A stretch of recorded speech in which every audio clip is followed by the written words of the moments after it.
आप तमामी social media, YouTube media, print media, electronic media का मैं तहे दिल से शुक्रिया अदा करना चाहूँगा कि आप लोगों ने हमेशा शहर के हित में मेरा साथ दिया है। आप मीडिया के लोग बाखूबी जानते हैं कि मैं घरकुल योजना को लेकर के 2015-16 से लड़ रहा हूँ। मालेगांव शहर में ज़मीन माफिया और ज़मीन माफिया जो शहर की रिज़र्व ज़मीनें, जो स्कूल के लिए रिज़र्व है, हॉस्पिटल के लिए रिज़र्व है, बच्चों के खेल कूद के गार्डन के लिए रिज़र्व है, जो सब्जी मार्केट के लिए रिज़र्व है, ऐसी बहुत सारी एमिनिटी ज़मीनें जो कारोबारियों के लिए रिज़र्व है, उन तमाम जगहों को गैर कानूनी तरीके से 12 बाय 25 के टुकड़े बना करके महाराष्ट्र सरकार और भारत सरकार के साथ में एक बहुत बड़ी धोखाधड़ी मालेगांव शहर में काफ़ी दिनों से चल रही है, जिसके लिए हम हमेशा भारत सरकार से लेकर के महाराष्ट्र सरकार तक, कमिश्नर साहब से लेकर कलेक्टर तक, महसूल डिपार्टमेंट तक, सबों को हम लिखित में तकरार देते रहे। और शहर के कुछ ऐसे अच्छे लोग जिनकी ज़मीनें थी, हमने उन्हें बराबर मीटिंग लेके मना किया कि आप ये जगह जिस चीज़ के लिए रिज़र्व है उसी चीज़ के लिए बेचिए। हम साल भर पहले श्री नरेंद्र मोदी जी, अमित शाह जी, सदर जमहूरिया, ईडी, सीबीआई, हमने सबको लेटर दिया था। नरेंद्र मोदी जी की तरफ से 10 दिनों के अंदर हमको रिप्लाई मिला था कि उन्होंने महाराष्ट्र सरकार को, महाराष्ट्र सचिव को लेटर भेजा कि ये जो घरकुल में बदउनवानी हो रही है इसकी कार्रवाई की जाए। महाराष्ट्र सरकार के पास आदेश आने के बाद भी और महाराष्ट्र सरकार ने मालेगांव म्युनिसिपल महानगर पालिका को आदेश किया कि फौरी इसकी घरकुल की चौकसी की जाए और इसमें जो दोषी है उन लोगों को अरेस्ट करके सलाखों के पीछे डाला जाए। लेकिन मालेगांव शहर में नीचे से ऊपर तक आप लोग देख रहे हैं कि सैलाब आया हुआ है। भ्रष्टाचार ऑफिसर मालेगांव शहर के अंदर महाराष्ट्र के, बल्कि मैं कहूं कि पूरे हिंदुस्तान के सबसे करप्टेड ऑफिसरों को चुन चुन के मालेगांव में दिया जाता है। भारत सरकार के आदेश को, महाराष्ट्र सरकार के आदेश को महानगर पालिका के महाआयुक्त और सिटी इंजीनियर और घरकुल योजना के जिम्मेदारों ने जूती की नोक पे रखा। उसके बाद हमने अभी 9/9/2024 को सर श्री नरेंद्र मोदी जी, अमित शाह जी, सदर जमहूरिया, ईडी, सीबीआई, ईडी के चीफ के साथ ने हमने मीटिंग की, उन्हें सारी डिटेल बताई और अभी मौजूदा टाइम में भारत सरकार की तरफ से महाराष्ट्र के डॉक्टर किरीट समैया साहब को इत्तला दी गई कि मालेगांव शहर में ज़मीन माफियाओं को लेकर के, घरकुल को लेकर के इतना बड़ा भ्रष्टाचार चल रहा है।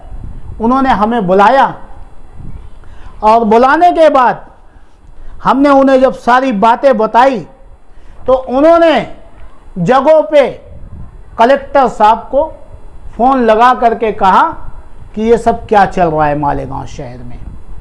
मालेगांव के म्युनिसिपल कॉरपोरेशन कमिश्नर, प्रशासक कमिश्नर को फ़ोन लगा के कहा कि मालेगांव शहर में इतनी बड़ी भ्रष्टाचारी कैसे चल रही है, अगर जो तुम 15 दिन के अंदर इसकी कार्रवाई नहीं किए तो हम ईडी और सीबीआई की जांच बिठा देंगे। ये किरीट सुमैया साहब ने मुझे जगह पे लेटर दिया, कॉलिंग लेटर दिया कि आप कलेक्टर और कमिश्नर को दो, इस पे कार्रवाई नहीं होती है तो हम रेडी बैठे। मैं आपको कुछ चीज़ें दिखाना चाह रहा हूँ। मालेगांव शहर में ज़मीन माफिया 98 फार्मेसी कॉलेज के पास 2019 से हम लड़ रहे और इन जमीन माफियाओं ने शहर के जमीन मालिकों के साथ मिलके, कॉरपोरेशन के अधिकारियों के साथ मिलकर के इन्होंने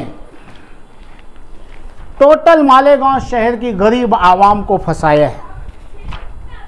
जो जगह स्कूल के लिए रिजर्व है, महानगर पालिका लिख के दे रही है, जो जगह स्कूल के लिए रिजर्व है उसे 12-25 के टुकड़े करके बेचे गए। जमीन मालक को 52-53 की नोटिस दी गई, 30 महीने में बुलडोजर चलाने की बात की गई और 12/6/2020 को पवारवाड़ी पुलिस स्टेशन में उनके ऊपर एफआईआर दर्ज हुई जमीन मालक के ऊपर कि ये जगह खाली की जाए, ये जगह रिजर्व है। अचानक महानगर पालिका के चोर भ्रष्ट अधिकारी, वरिष्ठ अधिकारी, कमिश्नर समेत इन जमीन माफियाओं के साथ मिलके जो जगह रिजर्व स्कूल शाला के लिए है उसका आरक्षण हटा देते हैं, जबकि हो ही नहीं सकता। दूसरे, मालेगांव शहर में 114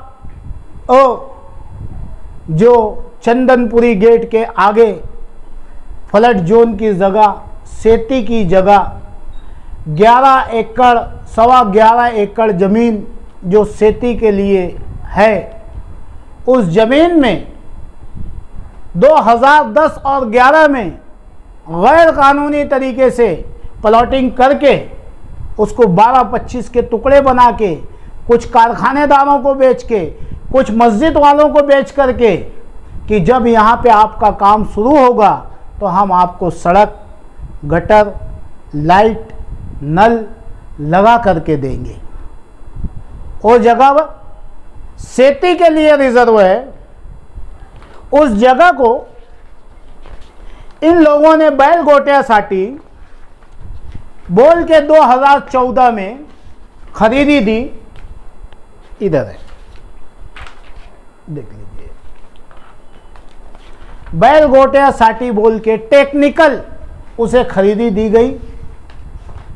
वहां पे 2023 मालेगांव एडिशनल कलेक्टर ने महाराष्ट्र सरकार की तरफ से आदेश जारी किया कि वो जगह का सेती के लिए है, अगर जो उसका 50% नजराना नहीं भरा गया तो वो जगह पे पूरा बुलडोजर चला दिया जाएगा, उस जगह को खाली कर लिया जाएगा, सभी जगह पे बुलडोजर चलाया जाएगा। गरीब आवाम को, भोली भाली आवाम को, जिन्हें मराठी नहीं समझती, उन्हें फंसाया गया। हद तो हो गई कि उस जगह पे मुझे अभी लोगों के फ़ोन आ रहे कि तकरीबन उस जगह पे 11 मस्जिदें हैं। उस मस्जिद वालों को भी धोखा दिया गया, उस मस्जिद वालों को भी महाराष्ट्र सरकार को धोखा दिया गया, भारत सरकार को धोखा गया। मस्जिद के जिम्मेदारों की आंख में धूल झोंकी गई और गैर कानूनी जमीन उन्हें बेची गई। ये जो 114 की आप बता रहे जमीन, ये 114 की जमीन बिन शर्त की जगह जी, बिन शर्त की जो जगह रहती, इसके एवज में उन्होंने कई दूसरे को जगह दिए होंगे, और उसके मालिक कौन कौन है आप बता दो। उसके मालिक भी है ना सर, 10 लोगों के नाम हैं। कौन कौन? ये निकालिए, उनके पूरे 10 लोगों के नाम निकालिए। ये जगह बदल की जगह है। हाँ वही ना, बिन शर्त के, यानी बदल उसके एवज में उन्होंने दूसरी कोई जगह दिए होंगे। इन्होंने टोटल 168 लोगों के नाम पे खरीदी निकाला हुआ है सर। और ये जगह बदल की जगह थी। बदल 2013 में हुआ और 2014 में इनको बैल गोटिया साटी बोल के खरीदी दी गई। और उसके बाद 2018-19 में उसी गट के अंदर, उसी बिन सेती के अंदर एक 32 गुंटे का एनए किया गया, उसका 50% नजराना अदा किया गया और उसे वहाँ पे लीगल करार दिया गया, जो 11.25 एकड़ में से 32 गुंटा का 50% नजराना भरा गया और गरीब भोली भाली आवाम को आज फंसाया गया। ये कलेक्टर का आदेश है, हमारा आदेश नहीं है। जो आज के टाइम में 50% नजराना उस जगह का 70 करोड़ के ऊपर है। किसी भी वक्त सरकार वहां बुलडोजर लेके खड़ी हो जाएंगी उन भोले भाले लोगों के वहां पर। आप जो ये कह रहे हो, ये सारी बातें अगर सच है और ये मामला किरीट सुमैया के पास गया हुआ है, तो इस पे तो कार्रवाई अटल है। वहाँ पे मुसलमानों की एक बड़ी बस्ती आबाद है और वहाँ पे आपने बताया 11 मस्जिदें भी है। अगर कार्रवाई हो तो इन सब चीज़ों का क्या होगा? कार्रवाई तो होनी है ना।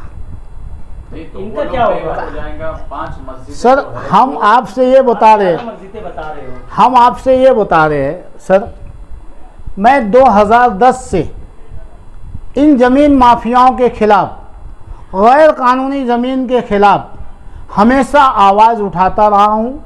आप लोग हमेशा उसे लगाते रहे हैं कि ये गलत ज़मीनें हैं, इसे मत खरीदिए। हमारी किरीट सुमैया जी से, भारत सरकार से, महाराष्ट्र सरकार से हमने अपील की है अपने निवेदन में कि जो वहाँ पे लोगों ने जगह ली है, इन ज़मीन माफियाओं की मिल्कियत जब्त की जाए और उनकी भरपाई की जाए। नहीं, भरपाई तो इस तरह से सरकार देंगी नहीं। सरकार के पास इतना पैसा ये नहीं है कि वो दे देंगी। हमारा मुद्दा यही है, आप जो झगड़ा कर रहे हैं आपका ठीक है, आपका ये नहीं है। 114 बिन शर्त की जगह थी, वो 98 की जो आप बोल रहे हैं उसके बारे में कोई नहीं, लेकिन ये 114 का जो मामला है, ये अगर बिन शर्त की जगह थी, इसके एवज में 100 एकड़ दूसरी जगह दूसरी दी गई, उसके जो भी होगा वो एकड़ उसकी जगह उन्होंने दिए होंगे, उसकी जगह उनको ये जगह मिली, उन्होंने अगर जो शेष सारा उनको भरने का है, जो भी रहता एने का जो टैक्स रहता 2013 से अगर वो है। और मैंने ऐसा सुना हूँ, आज मैं इसके कमिश्नर ऑफिस में, इसमें जो आपको लेटर वगैरह आ रहे सब, कि इसका डिविजनल कमिश्नर में भी एक केस चल रही है। बिल्कुल चल रही है, बराबर है ना? बिल्कुल चल डिविजनल कमिश्नर का जो डिसीजन आएगा वो भी है। आपने जो किया वो एक है, यानी वो जो बस्ती वाले हैं, वो बस्ती वालों पे आज लटकती तलवार आपने लगा दी, ऐसा नहीं लगता आपको? नहीं सर, मैंने क्यों लगा दी? मैंने क्या किया है? 114 कोई पहला मुद्दा तो है नहीं। मैं बारहा हर रिजर्व ज़मीन के बारे में चिल्ला रहा हूँ, गैर कानूनी ज़मीन के बारे में चिल्ला रहा हूँ, मैं लड़ रहा हूँ। घरकुल योजना में 200 करोड़ की भ्रष्टाचारी भई है, 200 करोड़। मैं 10 साल से, 12 साल से चिल्ला रहा हूँ सर, 10 साल से चिल्ला रहा हूँ। नहीं, ये बात आप जो बोल रहे ना, ये बिल्कुल सही है। वो यानी घरकुल का एक अलग मामला है, लेकिन जमीनों का मामला जहाँ पे नितेश रानी और उसके बाद में अभी आप पहुँच गए किरीट सुमैया के पास, तो ये दोनों जो है, ये शहर से इन्होंने इसको नाम दे दिया है कि ये लैंड जिहाद है। तो लैंड जिहाद के खिलाफ में अगर सब लोग काम कर रहे हैं, हिंदू तंजीमें काम कर रहे हैं, उससे हमको कोई ये नहीं है। लेकिन उसमें अगर रिजवान बैटरी वाला भी अगर उसके अंदर शामिल है और सारे पेपर्स और ये उनको लेके जा रहा, तो कल क्या पूरा शहर जो है, कम से कम 35% आबादी जो है शहर की, वो 12-25 में बसी हुई। तो क्या इन सबको बेघर करने का काम रिजवान बैटरी वाला करेंगे? 12-25 की जो आबादी बसी है, रिजवान बैटरी वाले ने नहीं बसाया है। एक दूसरी बात, मालेगांव शहर को धारावी बना दिया जा रहा है। ये आपको, आप लोगों को भी दिखना चाहिए कि कोई ऐसी सड़कें नहीं है, अतिक्रमण चलने के लिए रास्ता नहीं है। भू माफिया के साथ इनकी हिम्मत कहाँ से बढ़ी? टोटल महानगर पालिका के कमिश्नर से लेके हर एक अधिकारी इनके साथ मुलव्विस है। ये बहुत बड़ी साजिश है हमारे शहर के भोले भाले मुसलमानों को फंसाने की। सर अभी वो जो घरकुल बना है, घरकुल काय के लिए बनाया गया था कि सड़क पे जो बसे हुए उनको वहां से निकालने के लिए। बिल्कुल। लेकिन वो घरकुल की भी कंडीशन पिछले 12 साल से 13 साल से आप देख रहे कि सरकार अगर कार्रवाई करना चाह रही है इन पे तो ठीक है, लेकिन वो घरकुल भी सही ढंग से बना नहीं दे रहे। जहाँ पे पूरे धंधे आज जितने शहर के गलत धंधे वो सब घरकुल में चल रहे। तो हम लोग जाए तो कहाँ जाए? हम तो सरकार बोलेंगे नहीं आप गैर कानूनी आप निकल जाओ, आप बोलेंगे नहीं बिल्डर ने गलत किया या उसने गलत किया वो सब ठीक है, आपका भी जायज है, चलो कोई ये नहीं, लेकिन वो गरीब जो है वो गरीब ने कहाँ जाने का? बोल, उन गरीबों की कोई गलती नहीं है। वो गरीब 114 मैं आपके चैनल के माध्यम से कह रहा हूँ, जिम्मेदारी के साथ कह रहा हूँ सर, आप लोग वहाँ की बस्ती के लोग आके मुझसे मिल सकते हैं। आपने जो सवाल किया बड़ा प्यारा सवाल किया कि वो बदल की जगह है, तो बदल की जगह गई कहाँ? बदल की जगह गई तो उसका नजराना भरा क्यों नहीं गया 11.25 एकड़ ज़मीन का, जो आवाम से वादा किया गया था खरीदी देने के टाइम कि तुमको लीगल तरीके से दी जाएंगी, तो उसका नजराना अदा क्यों नहीं किया गया? आज जिसने ज़मीन बेचा, जिस लैंड माफिया ने ज़मीन बेची, वो इन गरीबों के सर पे तलवार लटका दी। गद्दार तो वो है, गुनहगार तो वो है, भोली भाली आवाम नहीं है। हम आवाम के खिलाफ नहीं है, आज नहीं कल सरकार की नज़र तो है ही ना।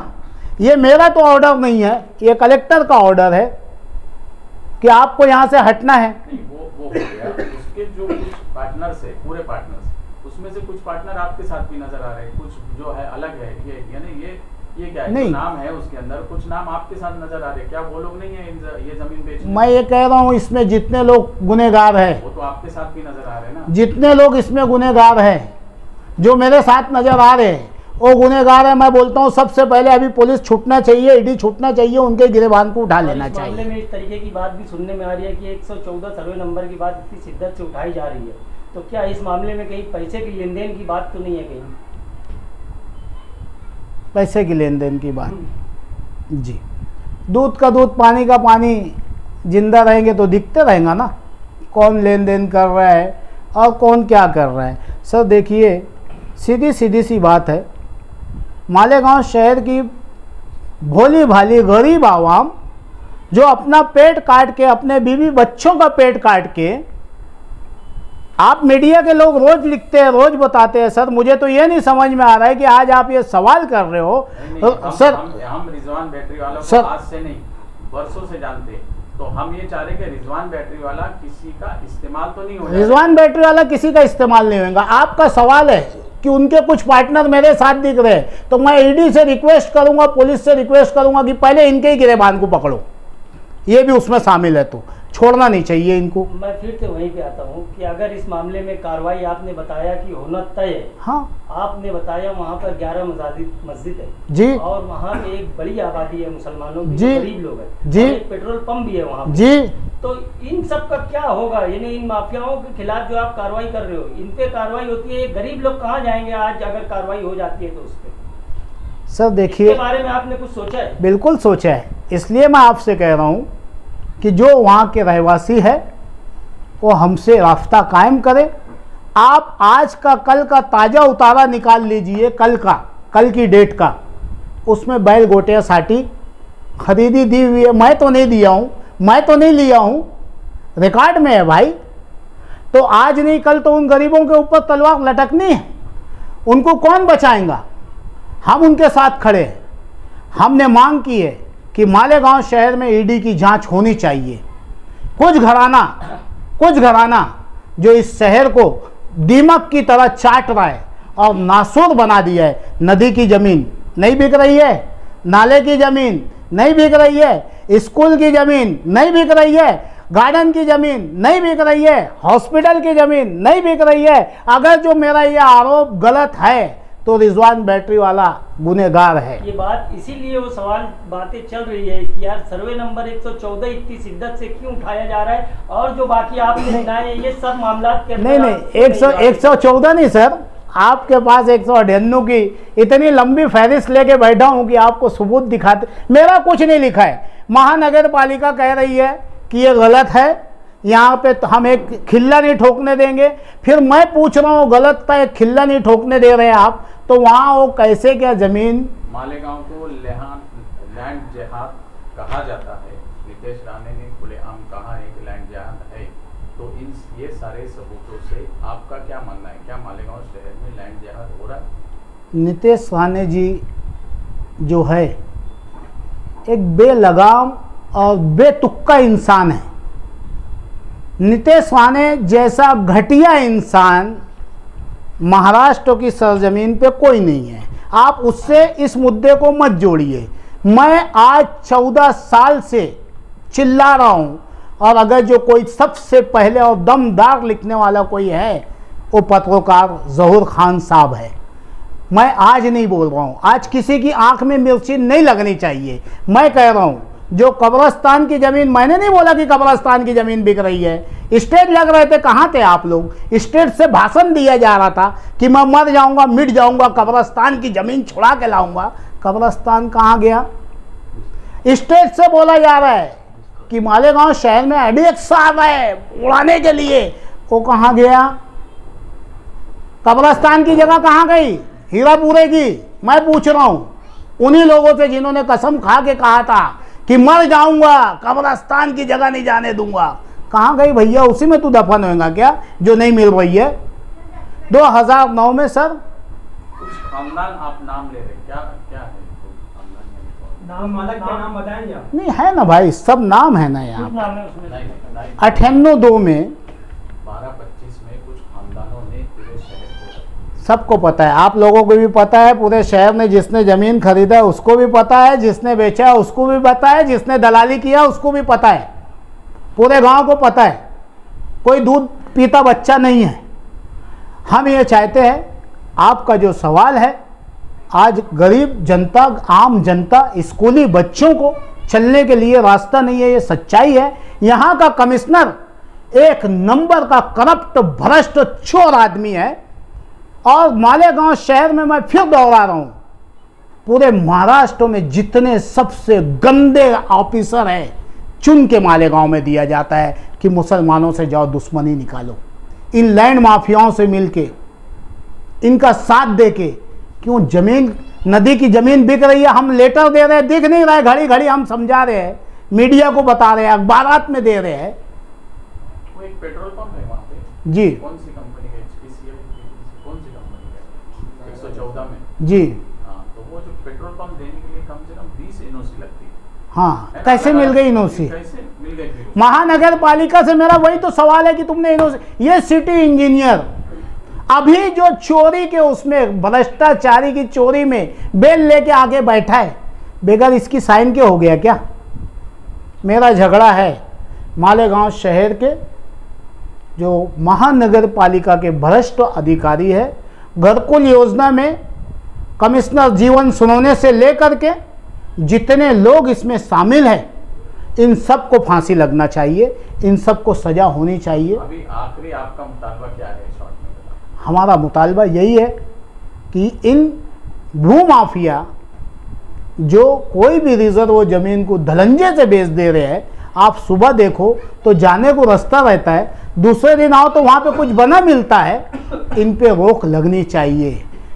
और सर 2008 में, आखिरी बात, 2009 में इसी घरकुल की योजना के लिए, उद्घाटन के लिए, सर इफ्तिताह के लिए शहर के 2 बड़े लीडर, एक मरहूम माजी शेख रशीद साहब और एक मौजूदा MLA मुफ्ती मोहम्मद इस्माइल कासमी साहब, ये दोनों साहिबान, अच्छा पूछे आपने, ये दोनों साहिबान इनके ग्रुप के झगड़े चल रहे थे टिकम लगाने के लिए। टिकम तो बाद में निकलता, इनके पास से पता नहीं क्या क्या निकल रहा था। मैंने लाया, मैंने लाया, मैंने लाया। एक तो अल्लाह को प्यारे हो गए, अल्लाह उनकी मग़फ़िरत करे, अल्लाह उनको जन्नत में आला मकान दे। जो जिंदा है साहब, मैं आपसे पूछ रहा हूँ, आप टिकमो मारे गए रहो, 2 करोड़ की भ्रष्टाचारी है। अभी कल आपने देखा, आपके चैनलों पे मैंने देखा, माननीय सिटी इंजीनियर बच्चा साहेब, अबे चोर है वो चोर है। अब 200 करोड़ की भ्रष्टाचारी है, रिजवान बैटरी वाला साबित कर रहा है। जब ईडी मालेगांव में आ रही है तो अब आपका क्या बोलना है? आप इन चोरों के साथ हो कि रिजवान बैटरी वाले के साथ हो? ये शहर की आवाम का सवाल है। मालेगांव के सभी लीडरों से, माजी लीडर से भी सवाल है कि हॉस्पिटल की ज़मीनें कहाँ गई, बता। ये शहर की आवाम 1 घंटे की बारिश में मालेगांव शहर जल तल हो जा रहा है, और नदी के उस पार वो क्या तुम्हारे माँ के, तुम्हारे घर वालों के कोई अलग से नातेवाईक है क्या रे? उधर नदी के उस पार टैक्स हमसे लो, काम उधर करो, तुम्हारी माँ बाप के नातेवाईक है क्या? यहाँ एक झाड़ू नहीं लगता, एक गटर नहीं साफ होती, और ये चोर माफिया, जमीन माफिया मस्जिदें बनवा करके मजहबी रंग पहना रहे हैं। इन कमीनों को फांसी लगना चाहिए, ये मेरा मुतालबा होगा। और मैं जिंदा रहा तो किसी ना किसी को जेल की सलाखों के पीछे पहुंचा के ही छोड़ूंगा।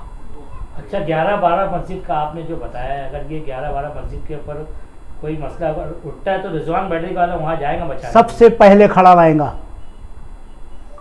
किसी की मजाल नहीं है। मेरी इस 11 मस्जिद को तो क्या, मेरे वहाँ के एक रहवासी को पहले उंगली लगाए, रिजवान बैटरी वाला बोल रहा है पहले उन ऑफिसरों को हथकड़ी लगाओ जिन्होंने इनको परमिशन दी है, उसके बाद यहाँ आना। और जिसने जगह बेची है वो नजराना अदा करके देवे, उसकी जिम्मेदारी है, आवाम की जिम्मेदारी नहीं है। सीधा सीधा काम है। अब 1 करोड़ लगता कि 100 करोड़ लगता, और उसमें जो मेरे साथ घूम रहे उसके नीचे घुसता या बाजू वाले के घुसता, वो देखे, मेरा कोई लेना देना नहीं है सर।